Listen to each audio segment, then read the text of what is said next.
Si l'État abuse du pouvoir qui lui est confié ou le détourne à son profit, le contrat est rompu et la résistance devient en retour un droit.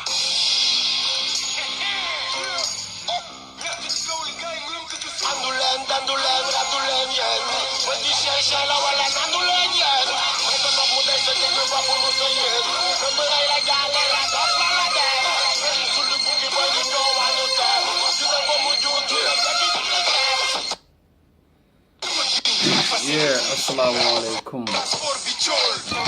wa rahmatullah taala wa barakatuh. Ñi ngi ziar ñëpp ku ci nekk sa tur ak sa sant di leen màggal di leen ndamoo di leen tiitaroo di leen bëgge bu wér. Man la seen mbokk compatriote sénégalais man ci waxtaan bu gàtt rek ngir delloo xel yi ñu bàyyi xel bu baax que dafa nit yi mën a ràññee jamono ji ñuy ree ak jamono ji ñuy muñ ak jamono ji ñuy fas suñu kanam lépp nag ci ay état d'esprit la. yaakaar naa ni nit mënul xëy rek di kontaan fu mu toll. nit boo ko fekkee muy ree suba ngoon guddeeg bëccëg boo defoon ndànk ñu ne dof la waaye nit buy ñàngal suba ngoon guddeeg bëccëg boo defoon ndànk ñu ne wérul. kon nit nag dañuy xam waxtu wu nekk ak lu mu laaj ndax Sëriñ Tuubaa jàngal na ma ni bul di mer ne xaj waaye bul di nangu ni mbaam. loolu sëñ bee ma ko jàngal nee na ma bul di mer ne xaj waaye bul di nangu ne mbaam. kon it yaakaar naa ni li nga xam ni moo ñu dal bépp doomu aadama bu ànd ak ngor dal képp ku dëggu xam ni ñi ngi ci naqar xam ni nekkuñu ci bànneex xam ni nekkuñu ci xel mu dal ndax neex na lool la waxtaan di kaf di ree waaye kañu ko séqal kaful foowu reewul te reeluwul. donc nag dinañ ko won ni ñun nit am nañ fulla ni moom am nañ fayda ni moom la muy bañ ñu ñoo ko gën a mën a bañ le waaye lu mu bax ñu nit mun nañ ko ngeer ndax ragaluñ ko ragaluñ sax ku ko ragal. yéen ne gis ngeen du lu ma leen di wax jamono ji Sénégal mi ngi dund benn injustice bu énorme bu immesurable bu kenn mënul mesurer ci njaayam doole bu fës rang dang fang foo toll di ko gis foo toll di ko séen mu nekk nag li nga xam ni dañoo jógte ne dañuy nasaxal kaaraange doomu aadama yi,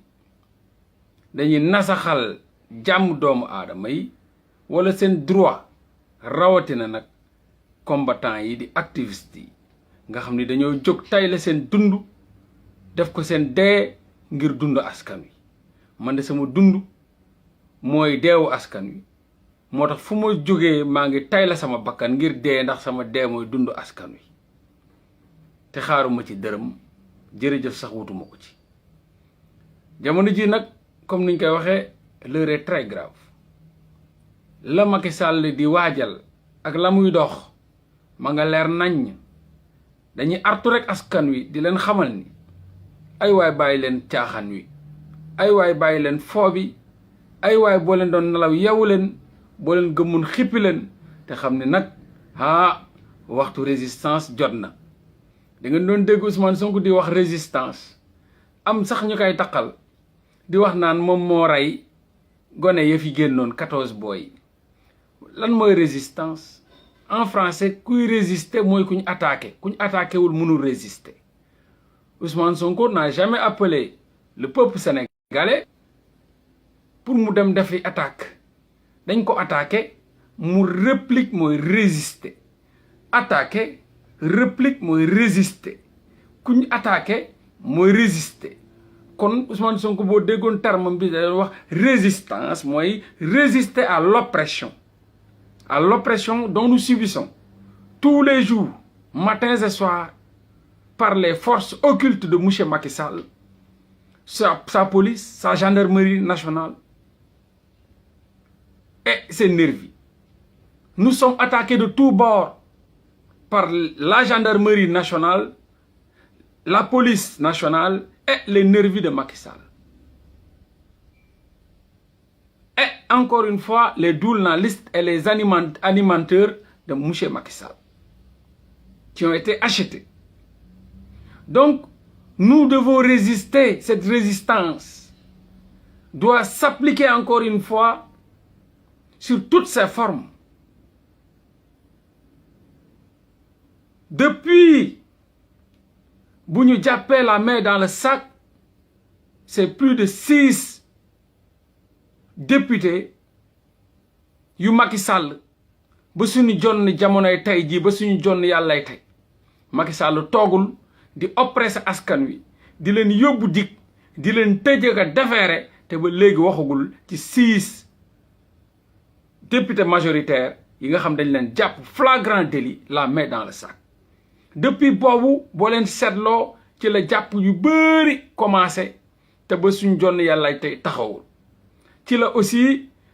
maanaam ni ñuy mën a def ba nax sénégalais wala fooye seen xel yi suñu jonn yàlla tey taxawuñ ci. mun naa leen rappeler juste quelques événements depuis boobu ngeen xool depuis dañ ne bëreet jàpp 6 ñu jàpp Condé mu yoole 6 députés yoo xam ni sañu passeport diplomatique yi lañ yoroon di ci marié ku leen neex di yóbbu di ay migrants et cetera et cetera. loolu bu mu peau de rose bi bu mu feeñee ba léegi ci la jàpp Kilifeu ak Simon même jour même heure mu jàpp Kilifeu ak Simon jël journalistes yi wax leen ñu titré passeport l'affaire des passeports diplomatiques sur le problème de Kilifeu et de Simon, et ce qui est une opposition vis-à-vis de ce qui se passe ou bien ce qui s'est passé. Madame, lañu titré action Simon ak Kilifeu n'ont absolument rien à voir des problèmes des passeports diplomatiques. Donc tout ça, avec leur jeu, ils ont essayé de détourner encore la vision des honnêtes Sénégalais, de l'affaire de Kilifeu et de Simon, titré ko l'affaire des passeports diplomatiques. Et jusque là où je vous parle,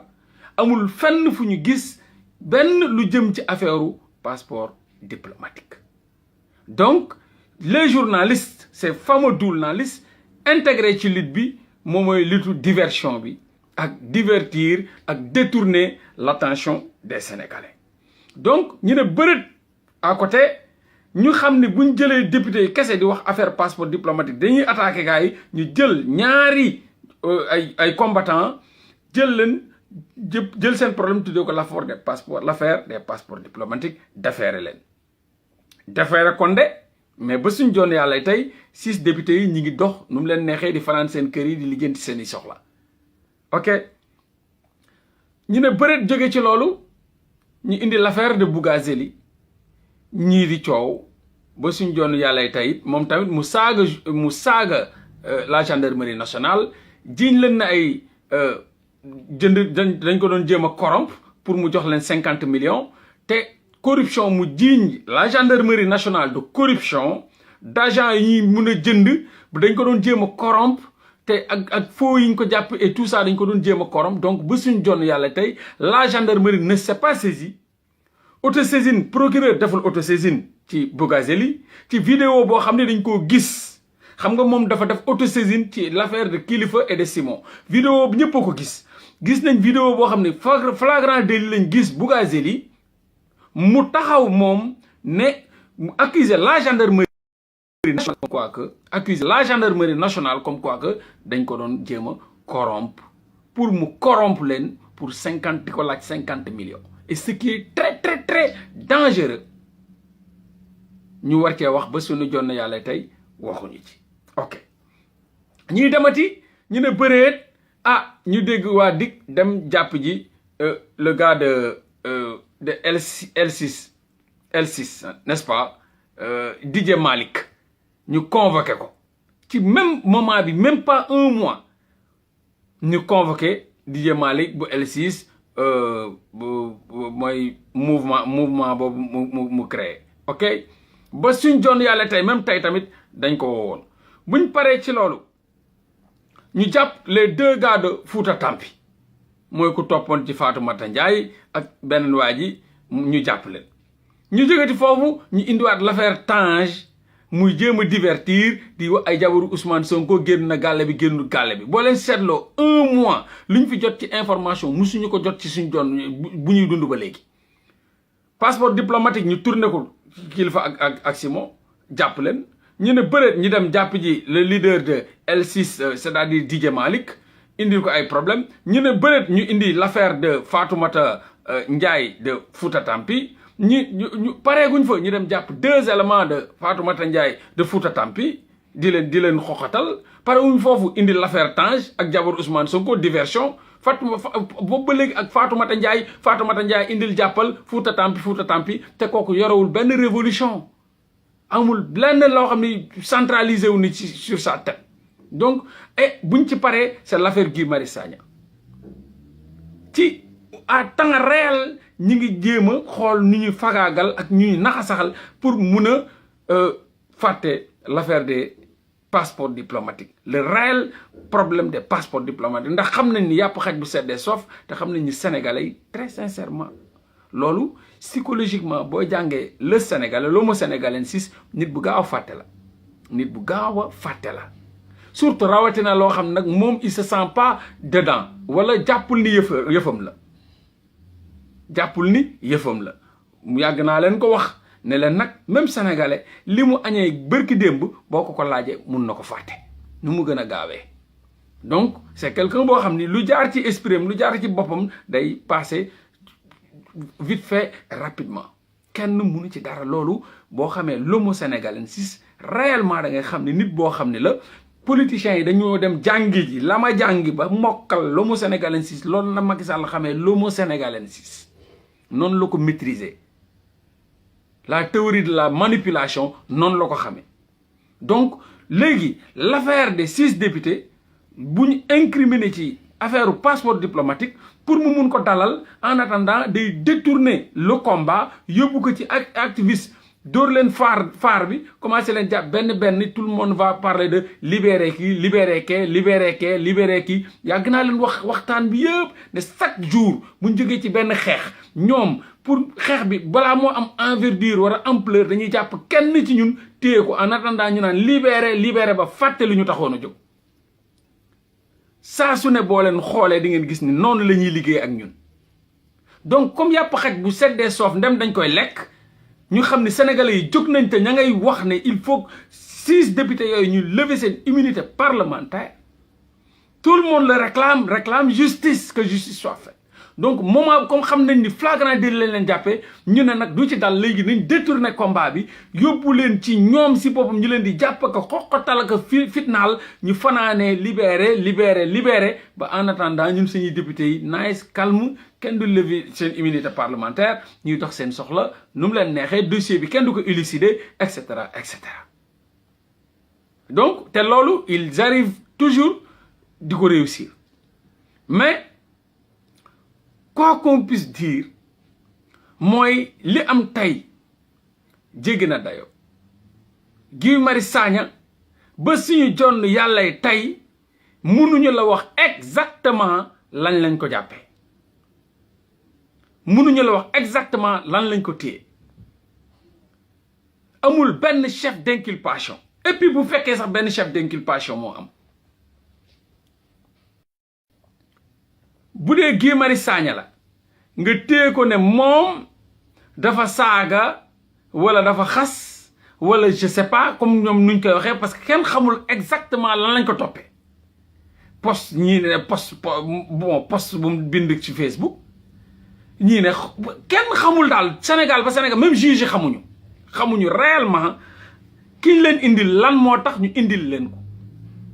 il tergiverse de gauche à droite ok léegi bu fekkee ne tey jii dafa am ñu war ko juger ñu téye Guy Marius Sagna di ko juger waaw moom sax laaj na leen moom lan la def quoi lan lañ ko fi indee moom ci boppam parce que moom xamul ba léegi ñu ne ko bon da ngaa nanguloon répondre ci question yi ñu la doon posé mun leen mais man maa ngi doon répondre ci question yi ñu ma doon posé mais question yi ñu ma doon posé n'a aucun rapport par rapport ak li ma fi teg parce que diffusion de fausses informations amul loolu amul fu mu tegu diffusion de fausses informations même Macky divulgue de fausses informations même ces ministres divulguent de fausses informations mais l'affaire du train là express terre bi mais ils ont tous diffusé de fausses informations au peuple sénégalais terre bi depuis 3 ans ñi ngi annoncé ni terre bi dafa war a daw chaque jour ñu jox ñu date te dawul mais loolu mooy diffusion de fausses informations bu dul loolu wax leen ma terre bi tel mois lay daw tel jour chaque jour ñu bind kañ la terre bi di daw annoncé ko diffuser ko partout ci médias yi dans le monde entier ñëpp foog di xaar terre bi mais terre bi ba léegi dawul léegi lan moo gën a raw loolu diffusion de fausses informations kan moo ma mun a wax lu gën a doy waar cette diffusion de fausses informations lan mooy fausses informations lan la divulguer loo xam ne mooy fausses informations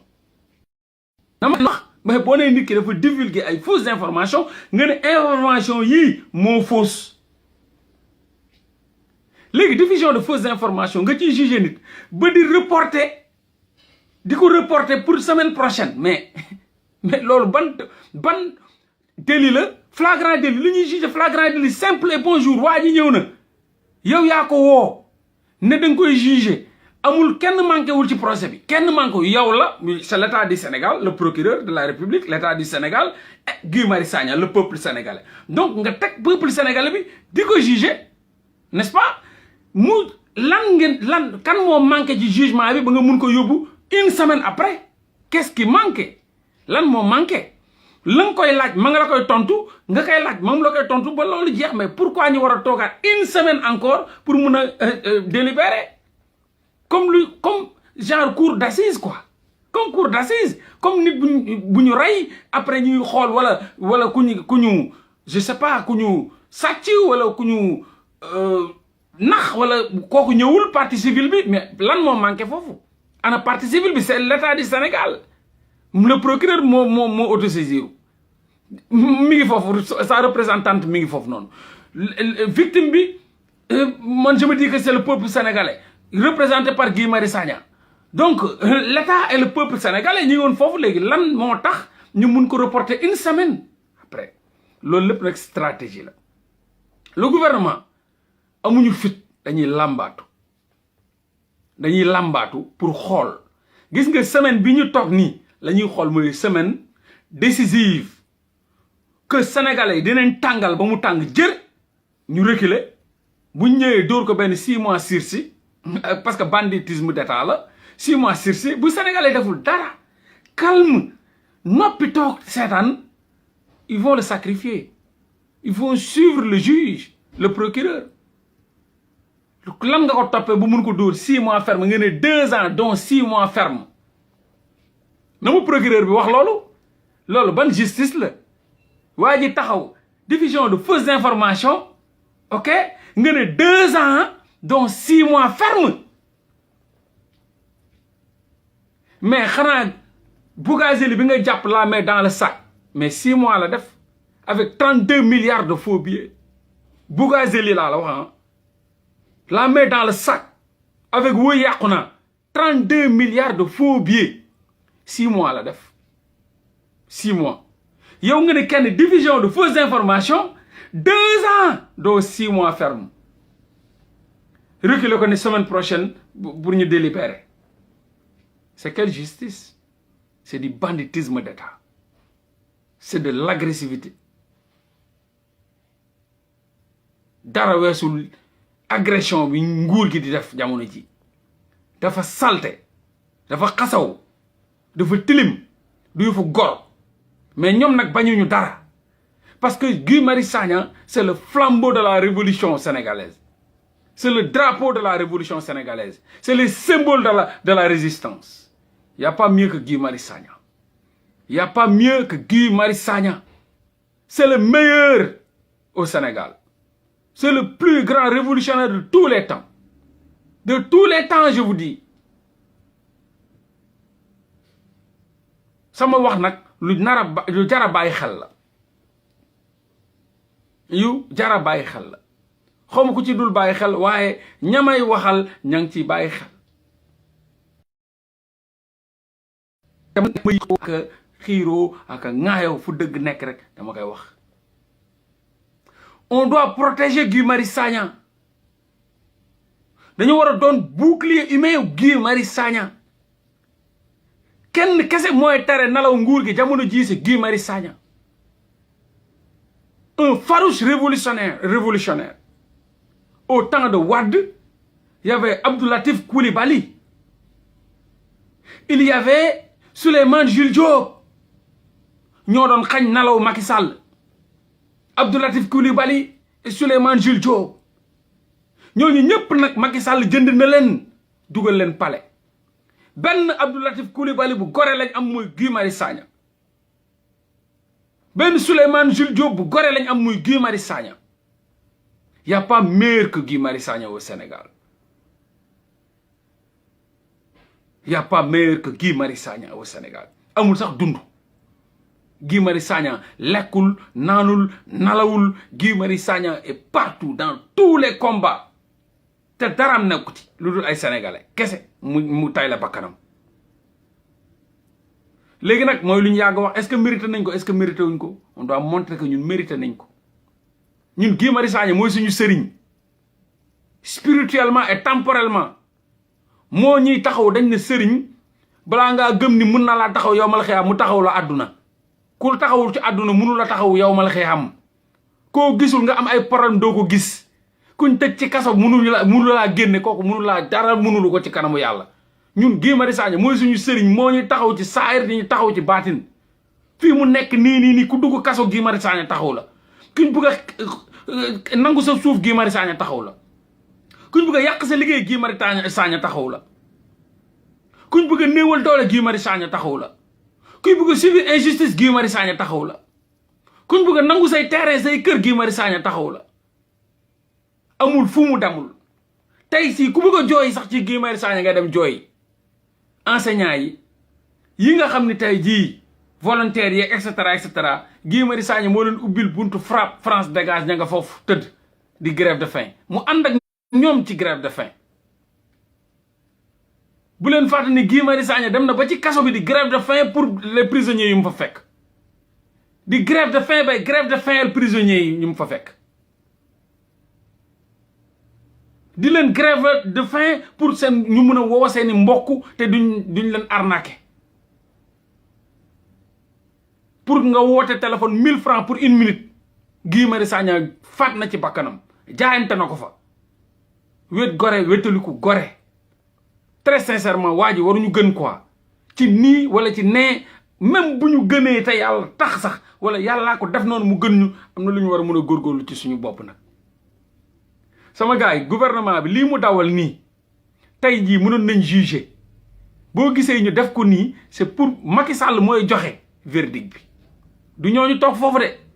Macky Sall mooy joxe verdict bi parce que tey jii mënoon nañ ko juger tey jii mu jeex lan moo waral ñu reporter ko une semaine après c'est pour voir la réaction des Sénégalais vis-à-vis de ce problème dinañ indi ñëw dinañ résister wu dinañ fippu dinañ jaayante dinañ wane ni kenn duñu ko nasaxal sañu guy gii kenn duñu ko naxasal kenn du ko fi jëlee buñ ko defee rek wallahi semaine prochaine dinañ ko dóor moom sursis ñu ne 6 mois comme que 2 ans la wax donc 6 mois ferme kon 6 mois sursis lañ koy defal mais Guy Marius Sagna se fout éperdument de ces sursis Guy Marius Sagna nit boo xam la buñ depuis bu muy dund ba suñ jonn yàlla de gouvernement koy dóor ay sursis Guy Marius Sagna boobu ni muy doxee nii ci ay sursis lay dox adduna yépp tay la na ko ndax sénégalais yi koo xam ni sa dund yépp ci sursis ndeysaan boo dóoree 6 mois sursis balaa sursis ba di jeex ñu jàppaat la dóoraat la fa dóoraat la 6 mois nga tëdd ko ak yeneen sursis nga génnaat ñu teewaat la ci sursis Guy Marius Sagna rek mooy benn sénégalais boo xam ne sursis mooy fekkaat beneen sursis di fekkaat beneen sursis te amuñu fuñ ko mës a jàppee ndax problème ndeysaan kenn musul téye loxo Guy Marius Sagna ndax da doon dànk pour lu mu dugal ci gémmiñam mukk kenn musul téye Guy Marius Sagna la main dans le sac ndax da doon bëgg tibb pour yóbbul yaayam wala da doon bëgg tibb pour jox baayam wala da doon bëgg tibb pour jox doom bu jigéenam wala bëgg tibb pour jox jabaram kenn jàppeegul Guy Marius Sagna ci dara ne da doon jéem a lijjanti pour njabootam doon bëgg lijjanti pour jabaram da doon bëgg lijjanti pour doomam bu jigéen dafa doon lijjanti pour ndayam ak baayam fuñ ko jàppee rek sénégalais yi la fuñ ko jàppee rek problème mu sénégalais la nekkoon kooku nag mënuñu nekk ñun peuple oppressé opprimé appauvri toog fu ñu toog ay xeetu ñu ndaw matuñu tus accaparer suñu dund accaparer suñu sécurité accaparer suñu lépp lu ñu waroon mun a am ci jàmm ak salaam tey mënuñu ko am kon nag sama gaay l'heure est à la révolution l'heure est à la résistance bu ñu xaar kenn ci lenn l'heure est à la résistance sur toutes ses formes résister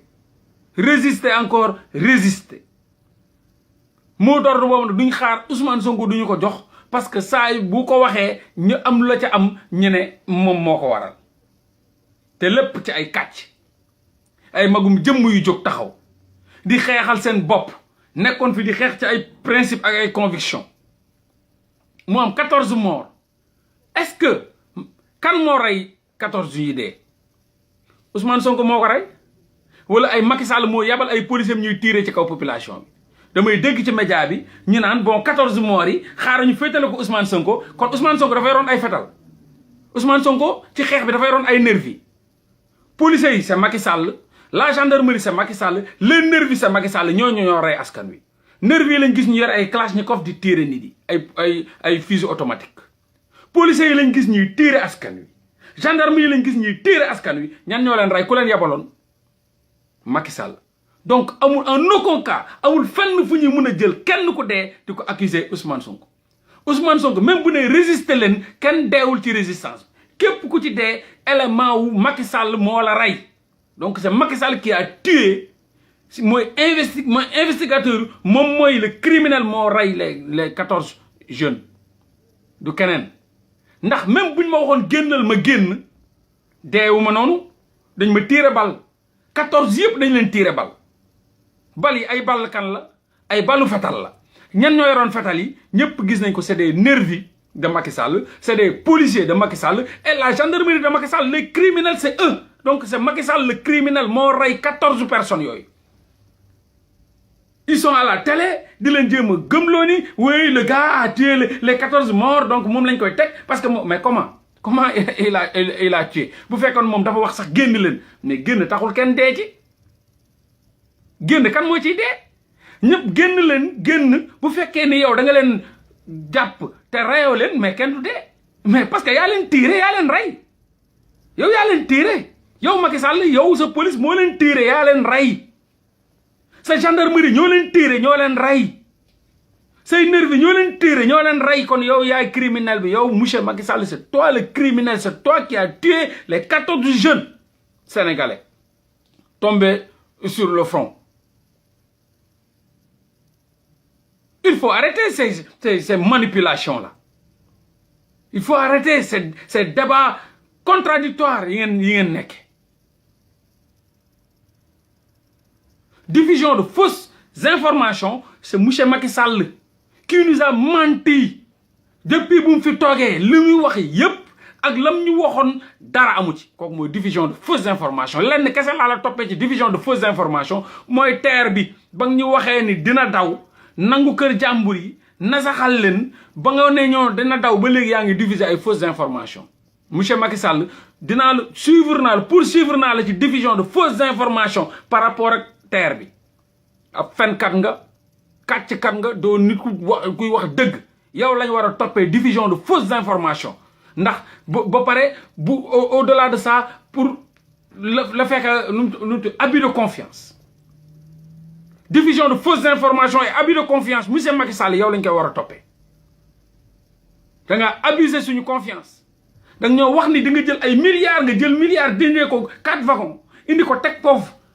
waxoon nga ñu ne en 2020 dina dawul en 2021 nga joxoon ñu date nañu février xaw ma mars dawul 2019 2020 ba 2021 daw diffusé nga fi maintes fois ay fausses informations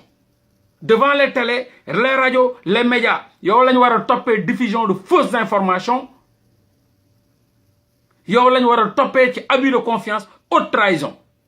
monsieur Macky Sall il faut arrêter ko xamul buur saay na nag ñu won la ni ñun ragaluñ la tiituñu la mënoo ñu oppressé c'est impossible mënoo ñu oppressé wallahi mënoo ñu oppressé la bettoon dina la bettaat de wax naa la ko nag boo yaakaare ni yow jël nga say matukaay ba lañ la defoon mënuñu la ko defaat da ngay nax sa bopp de tu te trompes lourdement et tu te fourres le droit dans l'œil on revient en force et kenn duñu téye ñun ñoo la ko wax te kenn duñu téye kenn duñu téye on a essayé de négocier de respecter kaddu yenn kilifa diine yi mais on a vu que yow faale woo ko respecté woo kaddu yooyu faale woo kaddu yooyu respecté woo kaddu yooyu xaar nañ la nag déglu nañ la gis nañ sa banditisme bi nga nekkee ak sa jaayum doole bi am na ñuy sàmm seen bakkan waaye am na ñoo xam seen yoon nawut ci seen bakkan parce que fii ku ci nekk fu ñu bind ne fa ngay dee ak bés buñ bind ne ka ngay dee foofu di nga fa dee par force boo doon dugg ba ci suuf rondal sax jour bu nga war a dee da nga fay dee par force bu dee ci suuf rondal bi ngay dee ci suuf rondal bi ngay dee kenn mënu daw sa dee kenn mënu daw sa dee nobody donc nag jàppal ni ñun ñi ngi ñëw te jàppal ni pare nañ pour loo ci baax ñu ngeer ko loo ci góobe gar ko te dañ lay waxal pour la bonne et simple raison mooy libéral Guy Marius Sagna la ngay xeeb mun na taal sa daay libéral Guy Marius Sagna sama waay ñun Guy Marius Sagna sañ bakkan lañ ci def de suñu bakkan lañ ci teg gis nga peuple bi ñoom ñëpp a ngay jooyee ngay yuuxu libérer le plus rapidement possible Guy Marius Sagna yi nga gis ñoo yëpp ay manipulation juge yi ñuy def nii di reporter loolu lépp Macky Sall moo war a décider parce que mënoon nañ ko juger tey est-ce que laajte ngeen lan moo tax ñu reporter ko qu'est-ce qui manquait les avocats de Guy Marius Sagna étaient là-bas le procureur de la République sa représentante était là-bas les juges étaient là-bas waa ji ngi jugé ma nga fa toog mais lan moo manqué woon bañ koy reporter une semaine après pour délibérer na ma kenn wax xam-xam foofu wala ma benn justicier wala un homme de droit mu wax ma lan moo tax tey flagrant délit bi jugé wuñ ko fa tey lan qu'est-ce qui manquait lan moo manqué tey ci mbir mi ba ñu reporté ko rien du tout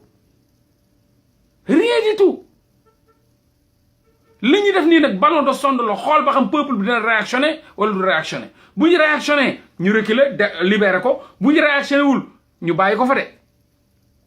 lu leer laa lay wax dañoo toog di déglu Macky Sall moo leen di wax loolu instant yi bu leen ko kii teg leen ko pour une semaine ñu xool du peuple bi deful dara fàtte ko di lekk seen ceebu jën ak seen i maafe ak seen suppu kànja ok ñu bàyyi ko ci kaso bi bu fekkee nag peuple bi fépp na am na tàng mi ngi tàng gauche droite gaa yaa ngay jaayante non ñu ne la xaaral semaine prochaine nu mu gën a gaaw dañuy yàkkamti sax semaine bi jot ñu libéré ko mu dem yoonam quoi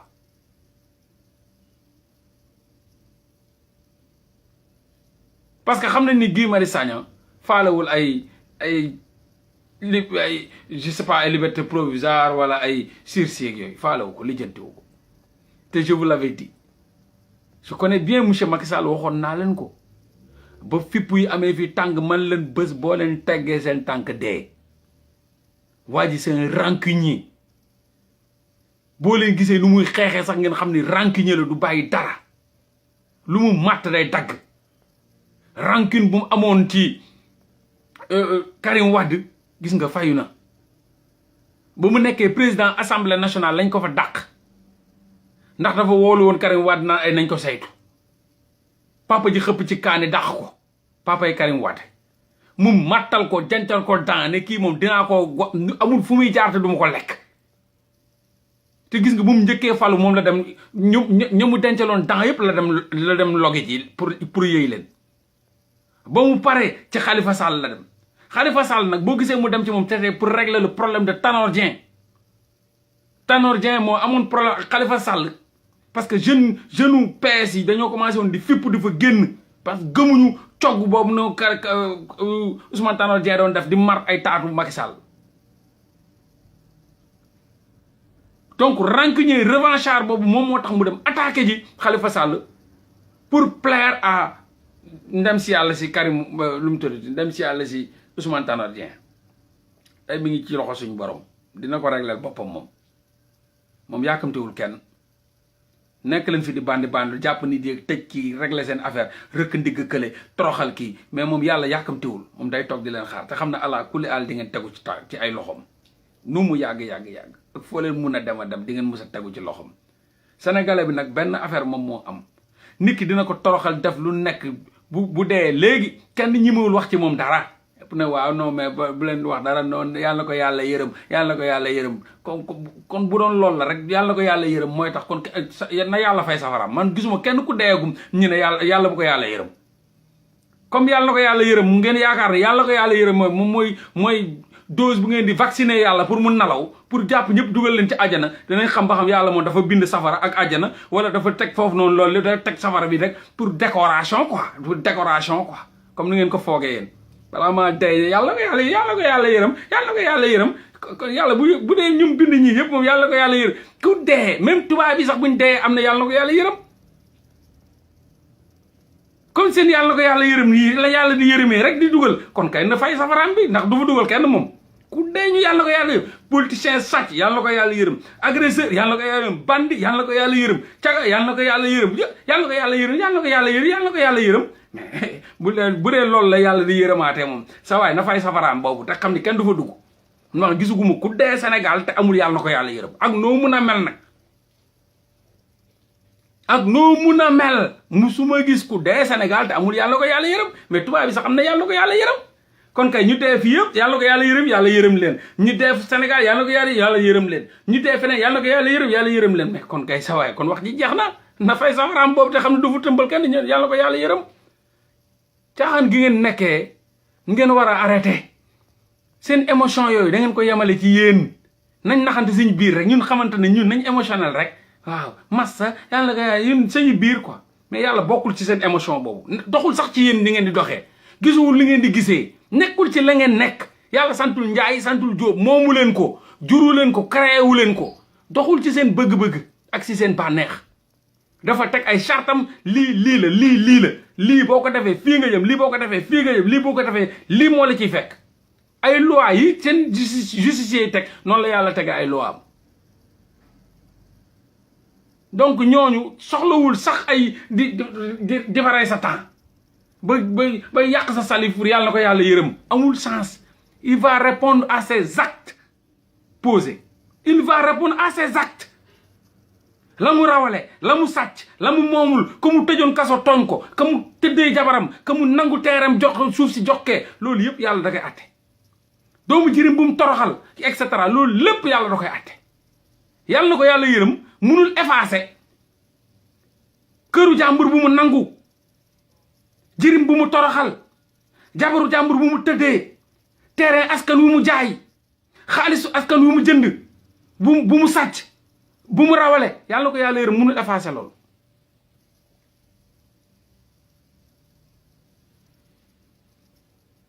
donc monsieur le président je vous le dis haut et fort xol yi fees nañ trop nit yi am nañ lu leen metti am nañ lu leen naqari et très sincèrement fu ñu lay xaaree du jàpp ay ñoom Guy Marius Sagna jàpp ay ñoom Kilifeu ay ñoom Simon ay DJ Malick ñooñu dañ ñuy gën a merloo mais doo ñu dalal lu ñuy dalal mooy nga woowal ñu Bougazelli teg ko ci justice mu wax la nan la yabee sa gendarmerie ba naan dañ ko doon jéem a korom dañ ko doon laaj 50 millions. Monsieur le Président Macky Sall, diffusion de fausses informations weesuwul sa terre bi nga xam ni pour une 4e fois reporté nga date bi yaa ngi diffuser de fausses informations monsieur Macky Sall la ñu soxla ci yow mooy nga woowal ñu say 6 députés yuñ jàpp la mais dans le sac ñuy trafiquer suñu passeport diplomatique monsieur Macky Sall foofu lañ lay xaaree nga dindi seen immunité parlementaire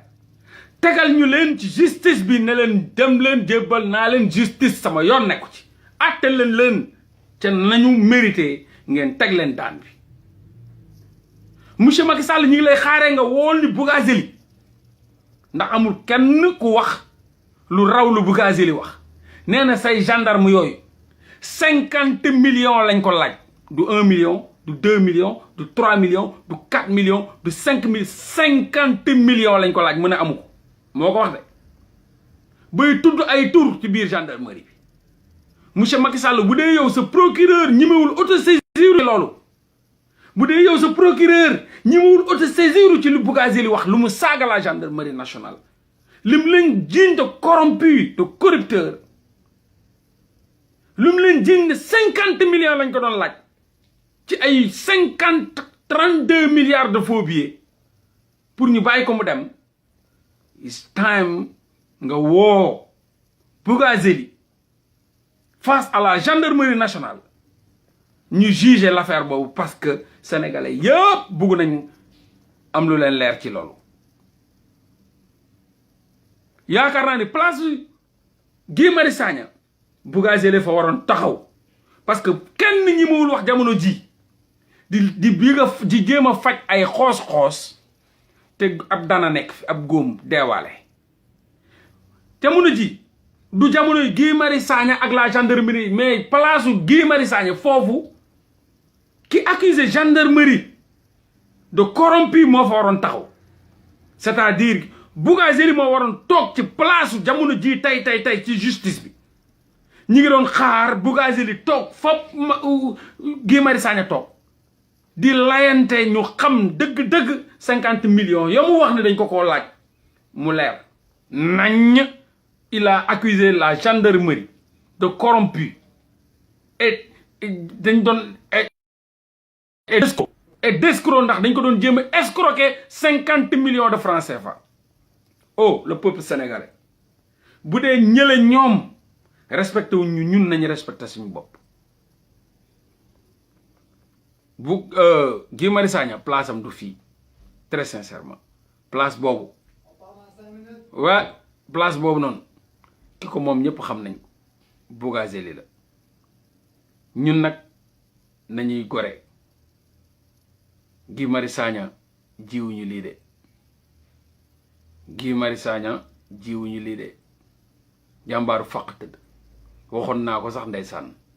xam nga j'aime bien fii laa ko tëjee j'aime bien Karim Xurum Xaq c'est un jeune qui m'écoute très bien qui me comprend et qui sait bel et bien li may wax fu ma koy interpeller Karim Xurum Xaq bu ma ko yónnee audio yi déglu nag ma bu baax il m'a bien répondu avec respect et dignité. C'est quelqu'un que j'aime beaucoup, que je respecte beaucoup. Il a cet amour, ce sentiment citoyen. Nous, si nous sommes ci xeex bi nekkuñu ci di xeex mais dañuy orienter ces jeunes là face à ce combat boo xam ni on maîtrise ce terrain depuis jeune, depuis l'Union nationale des élèves et étudiants du Sénégal ba suñu jonn yàlla tey ñuy xeex ci xeex la ñu xamee. Quand je lui ai parlé de cette justice tey gis naa ko mu wax carrément ni justice amul Sénégal donc il sait au moins jéem na rectifier le tir xam na ni nee na moom xam na ni c'est vrai que justice amul Sénégal ba may wax naan Guy Marius Sagna amu fi moroom kenn du ko dendale kenn bu kenn wax Guy Marius Sagna di ci teg ñeneen am na booy ñëw na non mais Karim nangam Karim nee na Guy Marius Sagna amul ku mu koy mun a méngaleel. Il m'a bien répondu wan na ma ni moolaa sa wax xam-xam la sa waxub kilifa la kenn warul mun a taxawee ñi ma taxaw di la di werante ci sa wax waxub kilifa la kenn ñi mawul werante ci sa wax moom ci boppam moom Karim nee na ci conférence de presse bi bërki dem gii nee na gii amul morom amul maas amul dendandoo ku koy tudd ci teg keneen da ngaa bokkaale amul morom amul maas amul dendandoo kuy dox ci révolution kuy dox ci révolte kuy dox ci indignation gi mooy sa baay Sénégal ba Sénégal daj laa la wax left and right gauche droite ca kaw ba ci suuf donc loolu humilité la et merci à Karim lii rek moo am solo bu public bi yeeg yenn kese yeeg yenn janaxu bajo yi di wax yow xamal ku ci nekk xam nga sa bopp xam nga ma xam naa la on se connaît trop bien on se respecte on s'aime donc bu la kenn détourné fii ku fi nekk xam nga ku mën sa baay ku fi nekk xam nga ku la dàq gëstu ku fi nekk xam nga ku ci man mii Guy Marius Sagna mooy sama baay moo ma mën am na sentiment citoyen bi am na conscience citoyenne bi bokkuñu Karim am na sentiment citoyen bi mais amul conscience citoyenne bi Guy Marius Sagna am na sentiment citoyen bi am na conscience citoyenne bi am na engagement citoyen il y a l'engagement citoyen le sentiment citoyen et la conscience citoyenne benn bokk ci sa morom te bés dinañ ñëwaat defaat beneen live ma wax leen lan mooy l'engagement citoyen le sentiment citoyen et la conscience citoyenne ci xare Badar ci xeex Guy Marius Sagna mooy sama baay ci xeex ci révolution ci indignation ci fippu mooy sama baay ci xeex maa ko mag maa ko njëkk ci àdduna maa ko njëkk a jàng waaye li mu yor na mu mel qualité yoo ko yàlla mayuma ko Guy Marius Sagna maa ko mag maa ko njëkk a lekk ceeb maa ko njëkk a jàng maa ko njëkk a liir maa ko njëkk a voyager waaye lu ko yàlla may ci qualité ci combat mayuma ko mooy sama kilifa ci combat bi mooy sama kilifa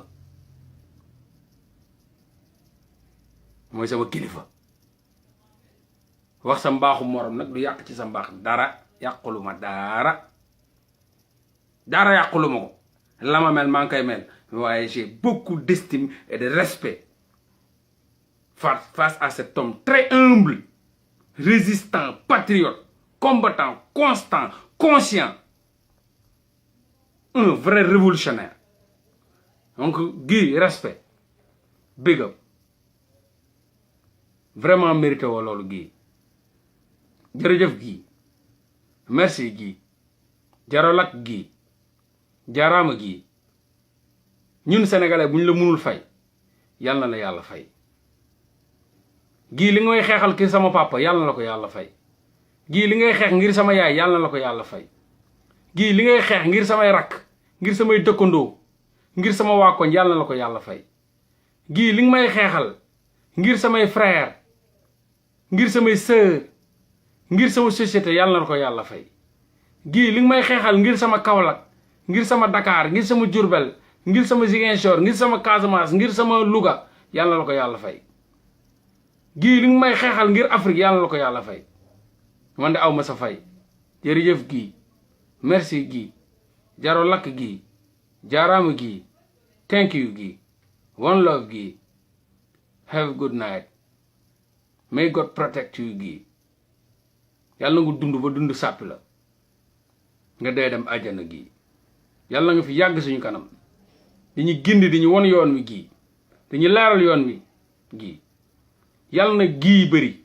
yàlla nga bëri turandoo yàlla na Guy bëri Sénégal yàlla na Guy meññ Sénégal yàlla na Guy fees dell Sénégal yàlla na Guy soppi Sénégal jërëjëf Guy one love